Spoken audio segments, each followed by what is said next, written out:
हज़ारों सालों बाद ये आज एक मौका है। आप सभी को ध्वजारोहण की बहुत-बहुत शुभकामनाएँ।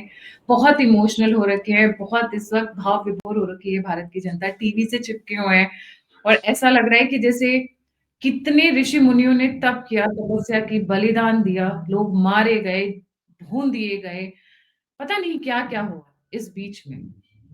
जब अयोध्या मंदिर दोबारा एस्टैब्लिश हुआ है। हमारे साथ 2 गेस्ट जुड़े हुए हैं, मनीष चौधरी एंड संदीप जी। नमस्कार, सत श्री अकाल, राम राम सा, खंबा गणी, वणक्कम, प्रणाम। आज राम फिर लौट आए हैं और आज उनका ध्वज फिर से ऊँचाइयों पर फहरा रहा है। इसके बहुत मायने हैं। 2 बड़े दिग्गज नेता वहाँ पर थे जो जिनके बारे में हमारे कुछ एक एक्सपर्ट्स अलग-अलग ओपिनियन रखते हैं, मोहन भागवत जी और मोदी।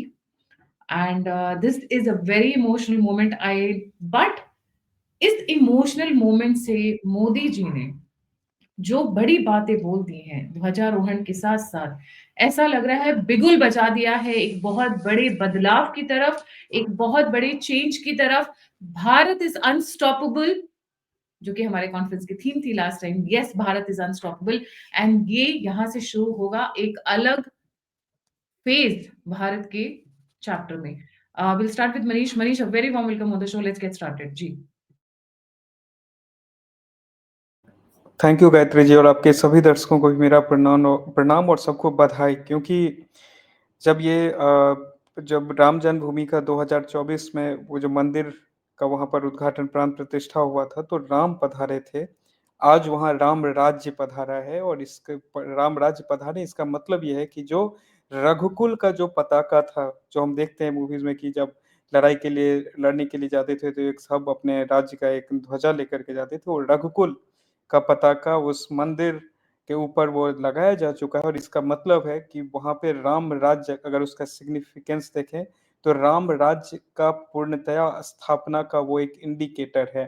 और जब इस चीज को बोल रहे उसमें आप देखिए उस पताके को जब आप देखेंगे तो वहाँ पे सूर्य जो कि रघुकुल को दिखाते हैं और कोविदार का जो पेड़ होता है जो कि प्योरिटी और सोवरेंटी सारी चीज का प्रतीक होता है, उसको वहाँ पे लगाया गया है।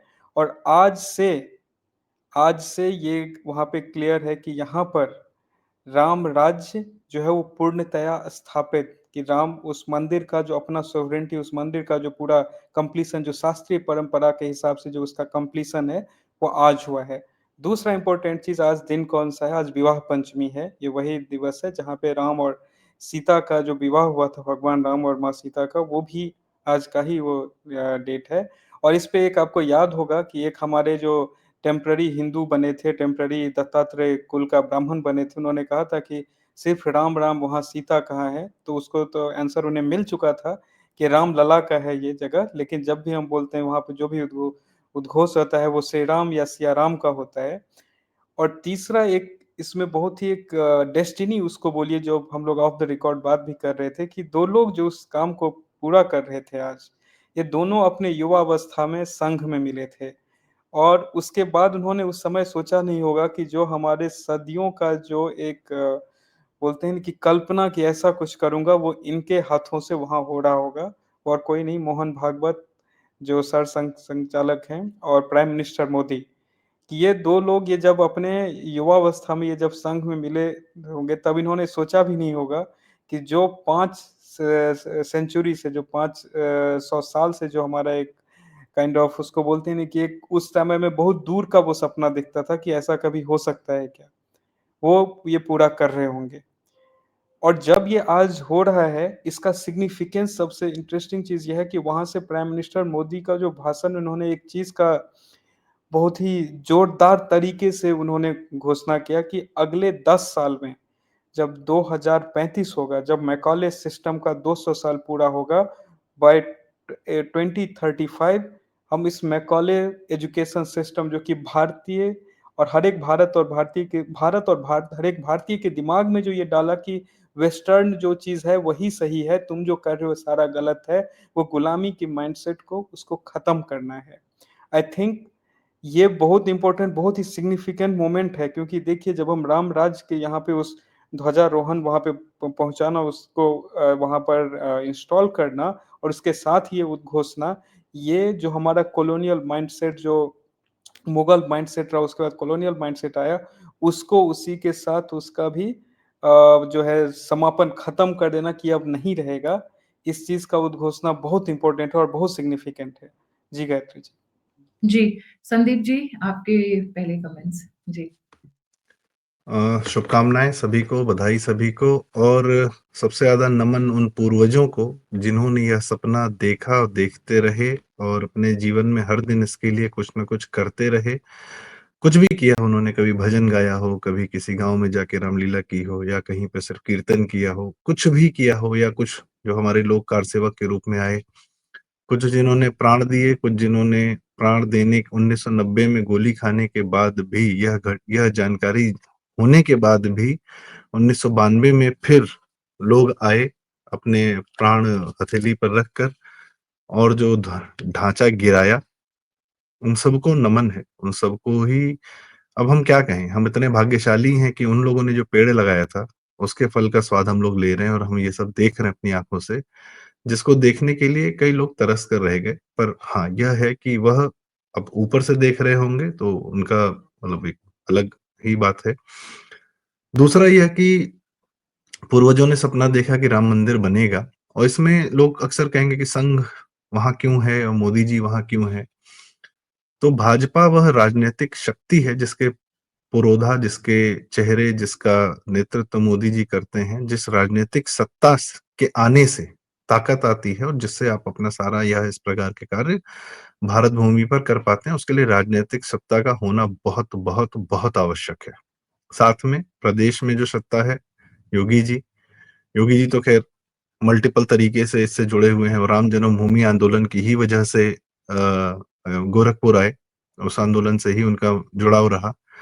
दूसरा, संघ क्यों था? क्योंकि संघ 1925 में ही समझ गया था कि यहाँ भारत में कुछ और ही मानसिक मतलब अलग ही कहानी चल रही है, और भारत को धर्म से जोड़ने के लिए एक लंबा समय लगेगा, क्योंकि भारत में धर्म का लोप, धार्मिक सत्ता का लोप पिछले 900 साल से ही हो चुका था। जब पृथ्वीराज जी गए थे, उसके बाद तो जिस प्रकार से हम लोग, और उसके बाद ब्रिटिश का, और उसके बाद कांग्रेस का क्या था, सब जान गए थे वो।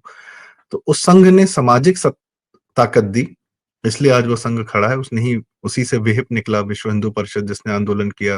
और संघ का हमें क्या कंट्रीब्यूशन है उसमें कहने में कोई शंका नहीं होनी चाहिए। वहां संतों के भी जो प्रतिनिधि हैं वह भी हैं। तीसरी बात, सबसे जरूरी बात मुझे ये लगती है कि मैंने 5 मार्च 2020 को चंपत राय जी, मैं अयोध्या में था, मैं एक कार्यक्रम था, चंपत राय जी को मैंने सुना वहां पर।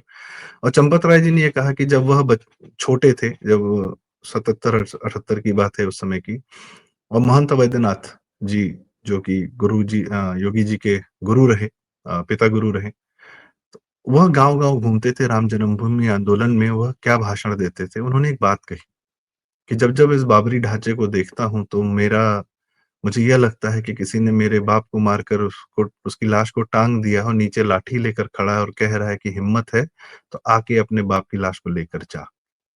उस ढांचे को देखकर कई लोगों ने कहा कि ओके, इट्स जस्ट अ ढांचा, it's just a historical building, this that. नहीं, आपको ये समझना पड़ेगा कि वो आपको चढ़ाने के लिए था, आपका मान मर्दन करने के लिए था, पूरे हिंदू समाज का मान मर्दन करने के लिए था। और कई लोग ये कह, और कभी किसी ने दर्शन किया हो रामलला का टेंट में, तो वह पीड़ा, वह बेइज्जती, वह सब कुछ आपको पूरे समाज के साथ जो की जा रही है, जो आपके को रौंद रहा है हमारी इज्जत को, वह एक एक पल में महसूस होती थी, एक एक उस कदम में महसूस होती थी जब आप बाड़े नुमा में जाते थे। और जिस तरीके से वहां हम लोग दर्शन करने जाते थे कि दोनों तरफ से जालियां हैं, बीच में सिर्फ एक आदमी के चलने की जगह है, और आप कुछ नहीं, आधा किलोमीटर 1 किलोमीटर चलते हुए चले जाते हैं, कोई परमानेंट स्ट्रक्चर नहीं। तो वो हर कदम आपको रौंदता था, आपका हर कदम खुद को रौंदता था कि यार ये हम क्या ये डिजर्व करते हैं? और इसमें किसी ने कोई कमी नहीं छोड़ी। कांग्रेसियों ने, दिल्ली मीडिया ने, जुडिशरी ने, 40 दिन का लगातार जब गोगोई जी ने सुना, तो 40 दिन में फैसला आ गया हिंदुओं के फेवर में। पर उस 40 दिन का केस सुनने के लिए इन लोगों ने सालों साल तड़पाया है। 150 साल का तो केस है, मीनाक्षी जैन जी के वीडियोज हैं। तो इन लोगों ने तड़पाया है, हमें तरसाया है, और हम तड़पे हैं, तरसे हैं। और आज, अब आखिरी बात, आखिरी तो नहीं, यह जरूरी बात है, मैं क्यों ये भूमिका बांध रहा था, क्योंकि आज जब ये धर्म ध्वजा लहरा रही है, और इससे जो हमें सुख मिल रहा है, और जिन लोगों को कष्ट हो रहा है, उनके कष्ट से मुझे खुशी मिल रही है। जिन लोगों को बहुत दुख है इस धर्म ध्वजा के लहराने से, जिनको ये लगता है कि ये क्या हो रहा है, भारत किस दिशा में जा रहा है, उनके अगर आंखों से आंसू निकल रहे हैं या वो घरों में छाती पीट रहे हैं, तो I am very happy about it. Because ये कष्ट मेरे समाज ने, मेरे परिवार ने, मेरे माता, मेरे पिता, आपके माता, आपके पिता, सबने, पूर्वजों ने, सबने सहा है, ये कष्ट सहा है, और आज कष्ट उनके सहने की बारी है। तो उनका कष्ट ही मेरे सुख का कारण है, मुझे इसमें कहने में कोई शंका नहीं है। जी गायत्री जी। बहुत ही इमोशनल मोमेंट है संदीप भाई, and it is like almost everybody there is in tears. हाँ, जैसा आपने कहा, छाती पीटने वाले छाती पीट रहे हैं, हिंदुओं को गाली देने वाले लोग हिंदू गाली गाली दे रहे हैं। यूनिक मोमेंट है, क्योंकि मोहन भागवत और मोदी जी एक मंच पर एक साथ बहुत रेयरली नजर आते हैं, और वो भी अयोध्या में, और वो भी ऐसे बड़े मौके पर, रेयरेस्ट ऑफ रेयर ओकेजन जिसको हम कहते हैं। पर जहां पर मोदी हो, मोहन भागवत जी हो, और वहां पे जहाँ धर्म की बात हो रही है वहां पॉलिटिक्स ना हो, ऐसा होता नहीं है। Manish, a lot has been said today. Let's get started from there. जी।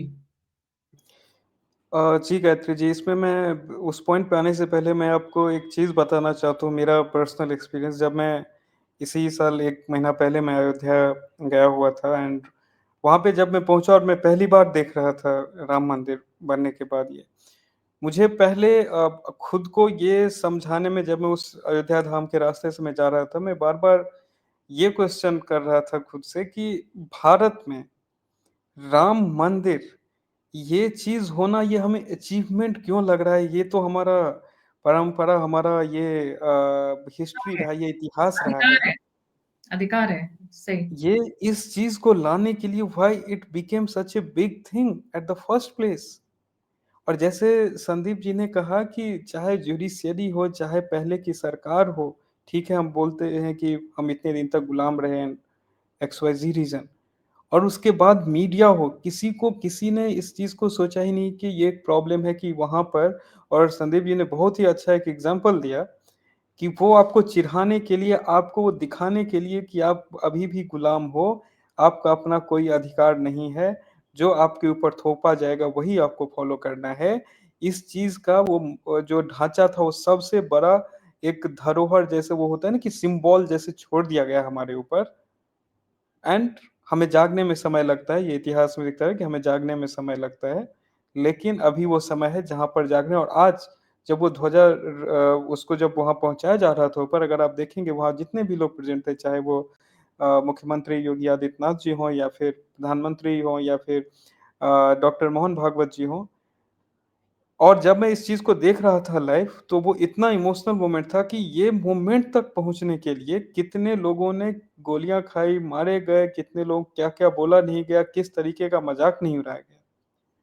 और उस सब के कोर में जो क्रक्स, जो प्रॉब्लम था, उस प्रॉब्लम को आज प्राइम मिनिस्टर मोदी ने वहाँ से जब वो एड्रेस कर रहे थे, जो वहाँ साधु-संत और लोगों का समागम था, कि किसी भी राष्ट्र या किसी भी देश को गुलाम रखना हो, तो सबसे पहले आपको जो उसके आगे आने वाली जनरेशन है, उसको आप कैसे मैनिपुलेट करते हो, उसको आप कैसे कंट्रोल करते हो, बहुत इम्पोर्टेंट है।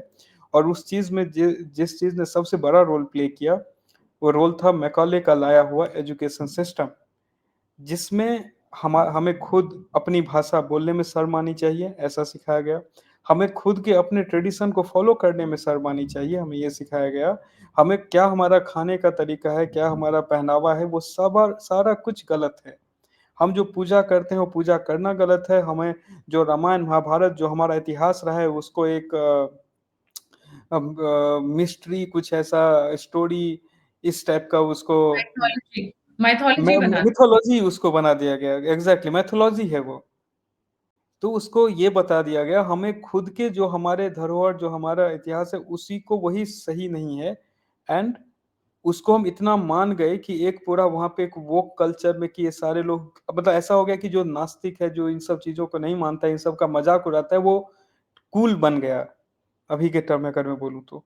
ये माइंडसेट ऐसा बिल्ड किया गया। जबकि भारत का इतिहास ये रहा है कि हम जो हमारे पास अच्छा था वो तो था ही, अगर कहीं से कोई चीज़ कहीं नया डिस्कवर हो रहा है, उसको हम मानने वाले, ऐसा ब्लाइंडली फॉलो करने वाला भारत देश नहीं रहा है। मतलब भारत की चेतना को ही खत्म कर देना, ये उसका पर्पस था, और अभी भी हम उसको, बहुत सारे उसमें चेंजेस हुए फिर भी फॉलो करते हुए आ रहे हैं।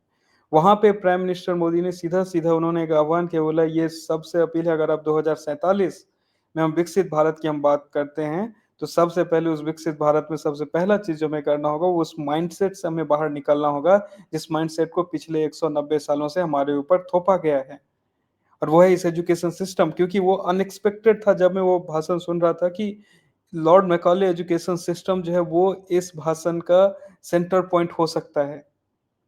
वो मेरे लिए काइंड ऑफ सरप्राइज़ फैक्टर था। मैं समझ रहा इस पे होगा, अलग-अलग चीज़ों पे बात होगी, लेकिन जब उसको आप रिफ्लेक्ट बैक करेंगे, उस चीज़ को देखेंगे कि हम क्यों आज़ादी के 75 साल तक भी हमारे लिए राम मंदिर वहाँ पे 70 साल तक नहीं है। वो चीज़ bill for a larger mass except जो संघ या विश्व हिंदू परिषद या भाजपा जो इसके अगेंस्ट मुहिम चले, वो मुहिम अपने आप क्यों नहीं इस देश में निकला? क्यों एक ग्रुप को निकल कर के लाना पड़ा, उसका सबसे बहुत बड़ा फैक्टर है कि हमारे दिमाग में बैठते ऐसा बैठ गया कि जो है वो एक सही है, सही मतलब जो ढाँचा सही है हमारे लिए, हमें अपने कल्चर को रीगेन करना वो गलत बात है। कोई भी भगवान या कि कोई भी ऐसे चीज़ों के बारे में बात करे, वो मिथोलॉजी है, किसी ने लिख के रैंडमली चला गया, वो समझना सही है। लेकिन अपने इतिहास को वापस खुद जाकर के देखना, उसके बारे में सोचना, अपने आप को क्वेश्चन करना और अपने आइडेंटिटी को रीगेन करना, ये सारा चीज़ गलत है। और जब नेक्स्ट जनरेशन को, क्योंकि जब वहाँ पे प्राइम मिनिस्टर मोदी बोल रहे थे, वहाँ एक चीज़ उन्होंने और कहा कि जब हम इसकी बात कर रहे हैं, ये मैं 10, 20, 50 साल के लिए नहीं बोल रहा हूँ, नेक्स्ट 1000 साल के लिए भारत किस दिशा में जाएगा, वो इस पे डिसाइड करेगा कि हम नेक्स्ट 10-15 साल में हम किस तरीके के एक्शंस लेते हैं। क्योंकि उन्होंने जो सोचिए कि जो एक लॉ 1835 में बना दिया और 200 साल तक भारत उस माइंडसेट से निकल नहीं पाया है। तो उसका इतना बड़ा इम्पैक्ट होता है। अगर उसी को कंस्ट्रक्टिव वे में अगर उसके ऊपर काम किया जाए, तो डेफ़िनेटली उसका इम्पैक्ट जो होगा, वो 1000 साल तक होगा। और एक चीज़ और मैं यहाँ पे हाइलाइट करना चाहता हूँ, संघ, बीजेपी सबके ऊपर बहुत डिस्कशन होता है। बट मैं एक चीज़ जो मेरा छोटे से जो मेरा अनुभव रहा है, उसमें मैं देखा हूँ कि संघ जो काम आज जो वो बात कर रहे हैं, उसका इम्पैक्ट अगले 100-200 साल तक होगा, वैसा वो सोच रहा है। जो आज से वो लोग 50 साल, 100 साल पहले जिस चीज़ के ऊपर वो 1920s में जो बात कर रहे थे, वो उसको उन्होंने बिल्ड करते-करते वो यहाँ तक लेकर के आए हैं। तो भारत एकमात्र और ऐसा देश है गायत्री जी, जो इतने सारे विदेशी आक्रांताओं के बावजूद, उनका 1000 साल के शासन के बावजूद, अपना जो रूट आइडेंटिटी था वो उसको लूज़ नहीं किया। नहीं तो आप दुनिया के कोई भी देश उठा लीजिए, जो हम एडवांस इकोनॉमी अमेरिका की बात करते हैं, ऑस्ट्रेलिया की बात करते हैं, Africa to certain extent, Bharat और चीन 2 ऐसे देश बचे जिसने अपने मूल आइडेंटिटी को लूज़ नहीं किया, क्योंकि इसके कोर में जो हमारा जो संस्कृति, जो सिविलाइजेशन, जो परंपरा, जो ट्रेडिशन, जिसको भी हम जोड़ लें, जो बात करते हैं, वो बहुत स्ट्रॉन्ग रहा है और उसी को रिवाइव करने की ज़रूरत है। और उसी चीज़ को उन्होंने वहाँ पे बहुत ही स्ट्रॉन्गली प्राइम मिनिस्टर मोदी ने बात की। और सिम्बोलिज़ अगेन बहुत इम्पोर्टेंट है, जो मैंने शुरू में कहा कि वो ध्वजा वहाँ तक पहुँचाना इस बात का पूर्णतया अभी इंडिकेटर है कि राम राज्य जो वो मंदिर अपने सॉवरेन पावर में वो आ चुका है। अभी तक सिर्फ़ मूर्ति का वहाँ पे हुआ था। नाउ द मंदिर और मूर्ति दोनों अपने सॉवरेन पावर में वहाँ पे आ चुका है। मतलब राम राज्य का जो आपको इंडिकेशन चाहिए, इंडिकेटर या उसको सिंबॉलिक वे में, दैट इज़ नाउ देयर। जी, गायत्री जी। जी। जी, संदीप जी। जी मैम, ज़रूरी अब यह है कि जो सपने हमारे पूर्वजों ने देखे, उसका फल आज हम देख रहे हैं। पर अब हमें यह जानना ज़रूरी है, मानना भी ज़रूरी है, करना भी ज़रूरी है कि हम कौन से ऐसे सपने देख रहे हैं, उस पे काम कर रहे हैं, जो हम जिसका फल हमारी आगने वाली जनरेशन, हिंदू जनरेशन, जिसका फ़ायदा उठाएगी। मुझे लगता है हम डेली बेसिस पर हम क्या करें? ठीक है, मेरे हम को राजन हुँ, संदीप भाई, मेरे को एक चीज़ बहुत अच्छी लगी जो यहाँ पे कई सारी बात हुई, जैसे कि अभी मनीषा ने भी बताया। सदियों पुराने घाव थे, उनपे मरहम है, उनपे ये मरहम है। उसके अलावा जैसे इंक्लूसिवनेस की बात की गई है, चाहे वो दलित हों, चाहे वो महिलाएँ हों, चाहे वो बच्चे हों, ये जो है ना, जो एक साथ लेकर चलना है, मुट्ठी बाँध कर चलना है, मुट्ठी की खुल के नहीं रहना है, क्योंकि विपक्ष हो, देशद्रोही हो, भारत के दुश्मन हो, हिंदुओं के दुश्मन हो, वो भारत को खुले रखना चाहते हैं। ये मुट्ठी बाँधना चाहते हैं, ये भारत को एक मुट्ठी की तरह जो एक पंच हो, जो स्ट्रॉन्ग हो, पावरफुल हो, इम्पैक्टफुल हो, वो बनाने के लिए ये इंक्लूसिवनेस पे बार-बार, बार-बार एक हैं तो नेक हैं, कटोगे तो बटोगे। और आज भी जो उनकी स्पीच से निकल कर आया ना, द जिस्ट इज़ इकट्ठे हो जाओ, तभी अनस्टॉपेबल होंगे, तभी सुपर पावर बनेंगे। Those kind of emotions that were reflecting with every word that he was saying is actually very touching, very very touching. I know बहुत साउंड करता है, कई बार यूटोपियन साउंड करता है, फैंटेसी वर्ल्ड साउंड करता है कि भाई एक होना है, यूनाइट होना है, बट स्ट्रेंथ तो वही है ना, वही इंपॉर्टेंट है। जी। एक होने की जो बात है, उसमें ये नहीं है कि एक जगह इकट्ठा हो गए, खड़े हो गए, नहीं। आपका जो डेली कर्म है, जो भी आप कर रहे हैं, उसके ध्येय में भारत है कि नहीं है? आपके लार्जर पर्पस में भारत है कि नहीं है? बिकॉज़ जो काउंटर जो आपको आ रहा है, जो आपने अभी कुछ देर पहले कहा कि जहाँ धर्म है, वहाँ पॉलिटिक्स की बात होगी। दुनिया में सिर्फ अब एक ही पॉलिटिक्स है, ये सबको मान लेना चाहिए, वह है रिलिजन वर्सेस धर्म। इसके अलावा और कोई पॉलिटिक्स नहीं हो रही है। अगर बिहार का चुनाव है तेजस्वी का और नीतीश का, तो वो बिहार का चुनाव नहीं था। वो क्रिश्चियनिटी और मुसलमान तंत्र का हिंदुओं से लड़ाई चल रही थी कि बिहार वाली सत्ता पे कौन बैठेगा। दिल्ली में रेखा गुप्ता जी आई हैं, तो वो ईसाई फंडेड केजरीवाल वर्सेस हिंदू धर्म से आई हुई रेखा गुप्ता का चुनाव है। Rahul Gandhi clearly Christian missionary, Islam Akhilesh Yadav backed by Islamics. So आप और हम, कोई और पॉलिटिक्स इसमें नहीं हो रही है, कोई नाली खड़ंजा विकास इसके लिए। ये सब होता रहेगा, हिंदू करेगा ही करेगा। हिंदू माइंडसेट का जो भी नेता होता है, वो विकास बहुत अच्छे से करता है। और जो कम्युनिस्ट या इस्लामिक माइंडसेट से आते हैं रूल करने, वो लोग पब्लिक को कंट्रोल करते हैं, उनका कोई भला नहीं करते। तो सनातन समाज के नेतृत्व देने वाले लोग ही पब्लिक का भला कर सकते हैं, इसमें डाउट नहीं होना चाहिए। And there is only one politics, that is dharma versus religion. उसमें कम्युनिस्टों को भी जोड़ लीजिए। दूसरी बात ये कह रहा था मैं कि जो हम डेली बेसिस पे क्या करें, हमको यह देखना जरूरी है। कुछ छोटे छोटे कार्य हमारे पूर्वजों ने क्या किया होगा डेली बेसिस पर, 500 साल से जो हम कह रहे हैं संघर्ष किया, तो क्या संघर्ष किया उन्होंने, क्या किया होगा? किसी गांव में होंगे, भजन कीर्तन किया होगा, अपने धर्म को जिया होगा, रिचुअल्स फॉलो किए होंगे। गायत्री जी, अभी मैं देखता हूँ अक्सर लोगों को शादी में या मृत्यु पर या इस समय पर, अरे ये रिचुअल क्यों फॉलो हो रहा है हिंदुओं का, ये लोग आके कुछ लोग ज्ञान देने लगते हैं कि ये साइंस, इसमें साइंस नहीं है, आपको ये रिचुअल फॉलो नहीं करना चाहिए, या ये नहीं कर, ये क्यों कर रहे हैं आप। टुकड़े में बांट के हर रिचुअल पे हमारे जो है वह होता है, प्रहार होता है। मैं कह रहा हूँ, जो मानता है या जो नहीं मानता है, जिसको साइंस पता है, जिसको नहीं पता है, I don't care about it. Hindu अपना रिचुअल जब डेली फॉलो करते हैं, किसी भी काम में, किसी भी चीज में, शादी ब्याह में, मृत्यु में, कहीं भी, तो माहौल हिंदू का बनाए रखते हैं। और हिंदू के माहौल में ही साइंस पनपता है। इस्लामिक माहौल में साइंस नहीं पनपता है। और ना ही जब चर्च या क्रिश्चियनिटी आग लगा रही थी यूरोप में, तब साइंस पनपा था। वहां भी साइंटिस्ट को ही मार रहे थे ये लोग। तो हिंदुओं के माहौल में ही साइंस पनपता है। और इनका पूरा रेनेसा तब आया है जब ये यूरोप से उठ के भारत आए हैं, भारत की पांडुलिपियां देखी, उसके बाद जाके इनका रेनेसा आना शुरू हुआ है। सो वो भी एक टाइमलाइन देखनी पड़ेगी। ज्ञान हमारे यहाँ से ही गया है, और हमको अपना धर्म बचा कर रखना है, जगा कर रखना है, अपना आर्थिक तंत्र मजबूत करना है। Whatever we do on a daily basis, we have to make sure हमारा पैसा इनके तंत्र में नहीं जाना चाहिए, पहली चीज। दूसरा, आपके आसपास आपके पुजारी होंगे, आपके ब्राह्मण होंगे, जिनके माध्यम से आपके घर के पूजा पाठ होते होंगे, कुछ कर्मकांड होते होंगे, आप वाकई देखेंगे ना, उनकी हालत खराब है। 4-5 लोग मिलके कम से कम अपने आसपास के पुजारियों का, उनके बच्चों का जीवन सुधारने का कार्य करेंगे, क्योंकि वो है जो धर्म ध्वजा अपने कंधे पर लेकर डेली चल रहा है, जो आपके नवरात्र में पूजा कराता है, जो आपके यहाँ कर, बिल्कुल। आप जो भी सामान खरीदें चाहे ना खरीदें, जो आपका है पुजारी, उसकी हालत खराब है, उसके लिए कोई नहीं पूछने वाला, आप ही हैं जो उसको पूछेंगे।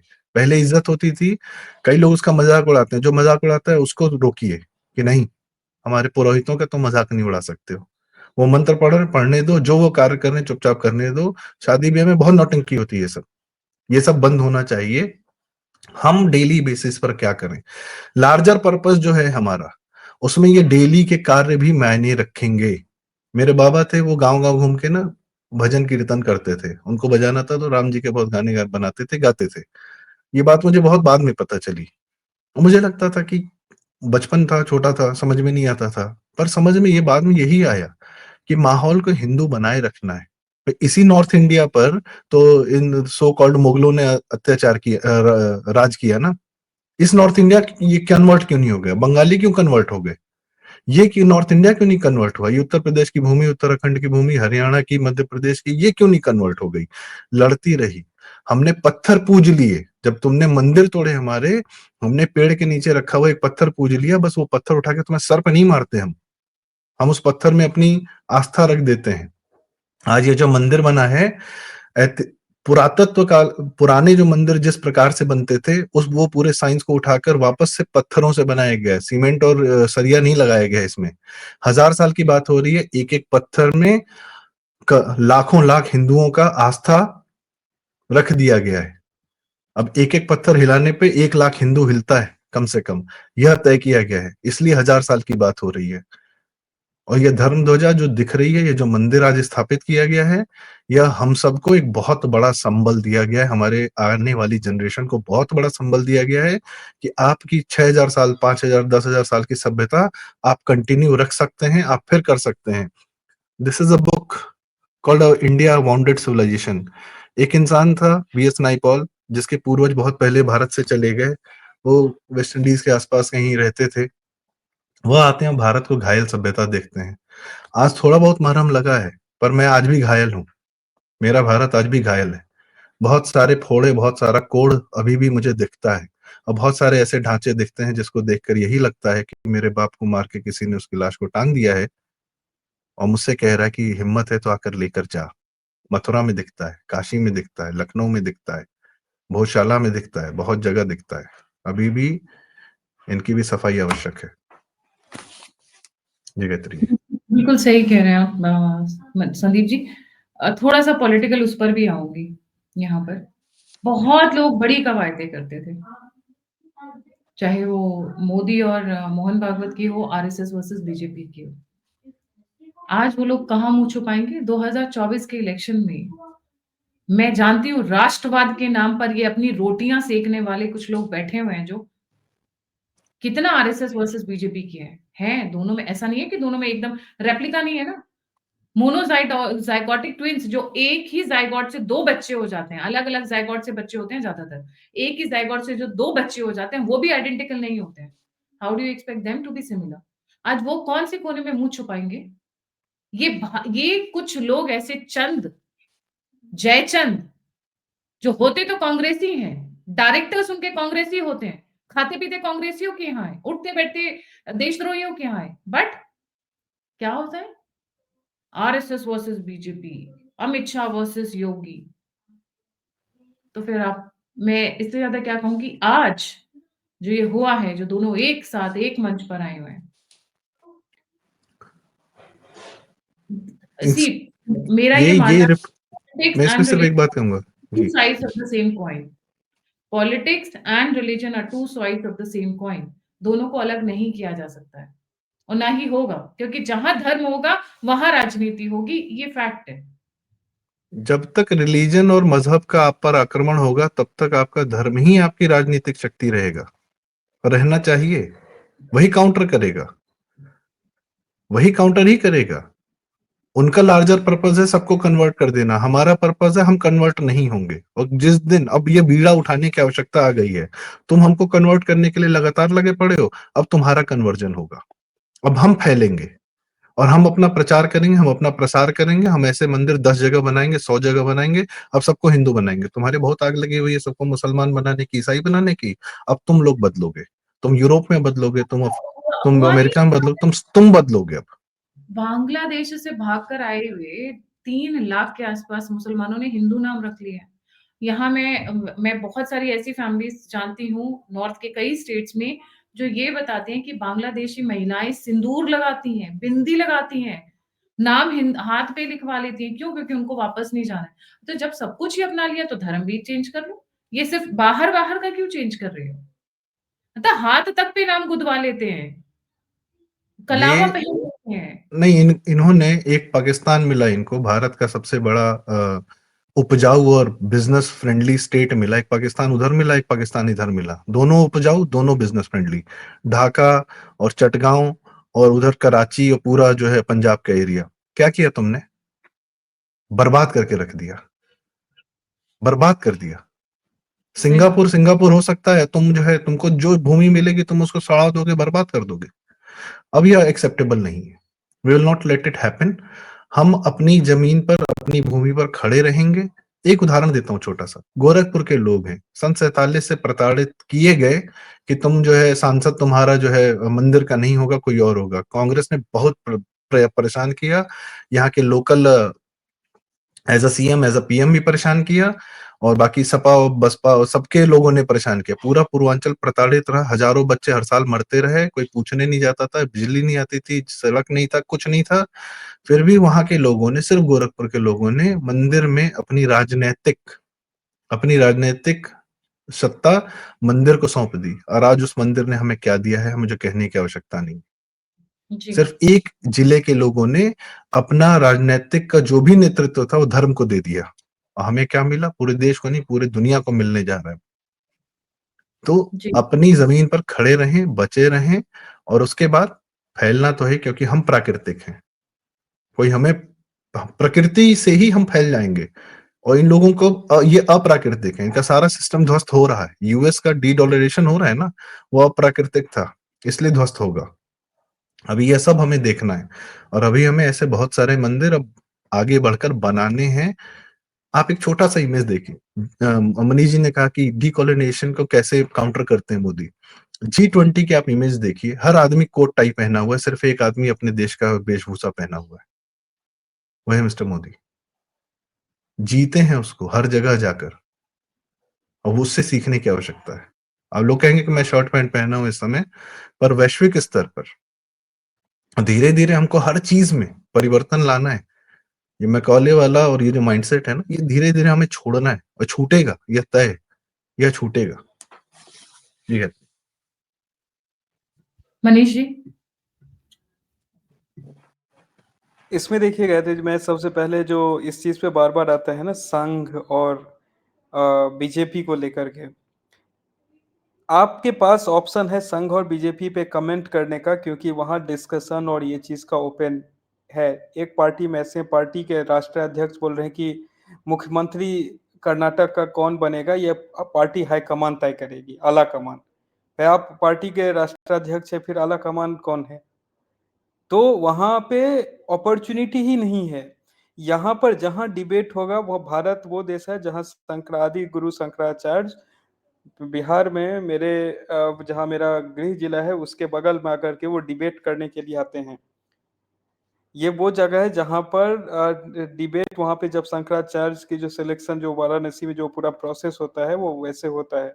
यहाँ पर कोई एक धर्म, एक पद्धति और एक इंसान डिसीजन मेकिंग कहीं पर भी नहीं है। और जहाँ भी डिबेट होगा वहाँ के उस डिबेट में ऐसे कन्वर्सेशंस आएंगे जो कि शायद आपको लगे सही नहीं होगा, बट अल्टीमेटली वो उसमें इतना वो ओपन है, इतना उसमें स्कोप है कि दो लोग अलग अलग विचार को, कॉन्ट्रास्टिंग थॉट प्रोसेस को सामने रखेंगे, डिबेट होगा, बातें बाहर निकलेगी। लेकिन अल्टीमेटली एट द क्रक्स उसके कोर में क्या है? उसके कोर में वहीं से निकल के जो जितने भी इनोवेशन, ये तो अब वो लोग इस पे कमेंट करने के लिए आएंगे जो किसी ने, जब एक साइंटिस्ट ने बोल दिया कि सूरज पृथ्वी के चारों ओर नहीं घूमता है, उल्टा रिवर्स केस है, तो वहां पे उसको मार दिया गया, उसको ब्लास्फेमी में डिक्लेयर कर दिया गया। तो ये थॉट प्रोसेस वाले लोग यहाँ पर यह करके सिखा रहे थे कि ये गलत है, ये गलत है, जो इसको मान रहे हैं वो गलत है। तो ऐसे माइंडसेट से बाहर निकलना, और जब आरएसएस और बीजेपी के बीच की बात हो, एक मैं 2022 का इलेक्शन होने वाला है, उससे पहले बहुत ज्यादा कंफ्यूजन क्रिएट किया गया कि मोदी और योगी के बीच का इक्वेशन सही नहीं है, ये है वो है। उसके बाद एक फोटो निकलता है जिसमें प्राइम मिनिस्टर मोदी और चीफ मिनिस्टर योगी आदित्यनाथ जी का, और वो पूरा फोटो यूपी में जो भी फॉल्स नैरेटिव्स ऐसे क्रिएट किए गए थे उसको डिस्ट्रॉय कर देता है। आई थिंक अगर पॉलिटिकली देखें, ये जो आज का जो मोहन भागवत जी और प्राइम मिनिस्टर मोदी जो इस इवेंट में एक साथ प्रेजेंट थे, वो उसी तरीके से जो ऐसे स्वघोषित कुकरमुते वाले राष्ट्रवादी निकल करके आए हैं वो ये उनके लिए बहुत बड़ा जवाब है। कि आप जो है सो अपने नैरेटिव को पीछे बंद करके उसको रख लीजिए और आपका जो कुकर-बुता वाला ऊपर से इम्पोर्टेड नॉलेज है, उसको आप बंद कर लीजिए। होगा, डिबेट होगा, डिस्कशन होगा, 2 अलग ऑर्गनाइज़ेशन है, 2 अलग एजेंडा जहाँ पे आरएसएस जो है वो सांस्कृतिक एजेंडा को लेकर के ज़्यादा वो उसका काम करने का तरीका है, वहीं पे भारतीय जनता पार्टी जो है उसका वो एजेंडा जो है वो पॉलिटिक्स से रिलेटेड है। डेफ़िनेटली उसमें डिबेट्स होंगे, उसमें आला हाईकमान कोई एक नहीं है और ना कोई ऐसा है कि जन्म लेते ही उसको बोल दिया गया तुम प्रधानमंत्री बनोगे और जब वो नहीं बन रहा है इतने सालों तक तो दिमाग का बैलेंस खो रहा है, वैसा भी यहाँ पे नहीं है। तो ऐसे में डिबेट, डिस्कशन वो एक-दूसरे से वो हो सकता है बहुत सारे मुद्दे पे बात नहीं हो लेकिन क्रक्स पे जहाँ पे वो काम कर रहे हैं, जो उनका बेसलाइन है, जिस फंडामेंटल, जिस आइडियोलॉजी, वो मैं उसको बोलूँगा कि पार्टी और जो संघ का जो चेतना जिसके ऊपर वो काम कर रहे हैं, वो वहाँ पर सेम है। जी, गायत्री जी। जी, संदीप जी, कंक्लूडिंग पॉइंट आपका? बस अब और कुछ नहीं कहना है। आज सब राम की ही शरण में हैं। जिसको दिखता है कि कोई अलग है, आरएसएस अलग है, मोदी अलग है, योगी अलग है, शाह अलग है, नहीं। सब उस धर्म ध्वजा के नीचे ही खड़े हैं और उसी के लिए खड़े हैं। रास्ते अलग-अलग हो सकते हैं, तरीके अलग-अलग हो सकते हैं, पर सबका ध्येय एक ही है, हम सबका भी ध्येय एक ही होना चाहिए। बस यही समझने की आवश्यकता है। यही आकांक्षा है, यही इच्छा है, यही सबसे रिक्वेस्ट भी है। Manish ji, anything you want to add on the concluding note? तो आई थिंक जो ध्वजा ऊपर पहुंचा इतने सालों, इतने सदियों के मशक्कत के बाद, वो हम सब का दायित्व है कि उसको वैसे ही फहराते रहने दें और उसको उस चीज़ से मोटिवेशन लेकर के कि अगर हमने तय किया, इतने सारे लोग ने अपने जान दिए, कि अपना पूरा जवानी खो दिया, अपना पूरा ज़िंदगी उसमें खपा दिया, तो जो हमारे जनरेशन में जो लोग हैं या जो आने वाले जो जिस जेन ज़ी को भड़काने का कोशिश करते हैं, वो मुझे लगता है वो उस देश का वो जो जेन ज़ी है, वो जो यंग जनरेशन है, वो भी उस चीज़ के लिए उतना ही डिवोटेड है। ये उनकी भी ज़िम्मेदारी है, ये हमारी भी ज़िम्मेदारी है कि हम उसको आगे लेकर के जाएँ कि फिर से ऐसा ना हो कि कोई आकर के वहाँ कोई और ढाँचा बनाए और हमें फिर से उसके लिए 1, 2, 3, 4 सेंचुरी, 5 सेंचुरी फिर से लड़ाई लड़ना पड़े। ये एक बार ये पुनर्जागरण हुआ, उस जागरण का फलस्वरूप हम जो देख रहे हैं, इसको बनाए रखें, उसको हर स्ट्रॉन्गली फहराते रहने दें, यही हमारा और ये जब मैं ये बोल रहा हूँ, ये सिम्बॉलिक है हर एक फ़ील्ड में, चाहे इनोवेशन हो, चाहे हमारा स्वाधीनता हो, जो भी हो, हर एक चीज़ के लिए वो है। Thank you so much Manish ji, thank you so much Sandeep भाई फॉर जॉइनिंग। जाने से पहले सभी व्यूअर्स को फिर से बहुत-बहुत शुभकामनाएँ। बिल्कुल सही कहा मनीष भाई ने और संदीप भाई ने कि ये हमारा कर्तव्य है कि उस ध्वज को उसकी ऊँचाइयों पर रखें। We contribute in means and ways which makes our nation proud, our society proud, our family proud और हमारा धर्म हम पे गर्वान्वित महसूस करे। इसी के साथ जय हिंद, जय श्री राम, हर हर महादेव। जय श्री राम।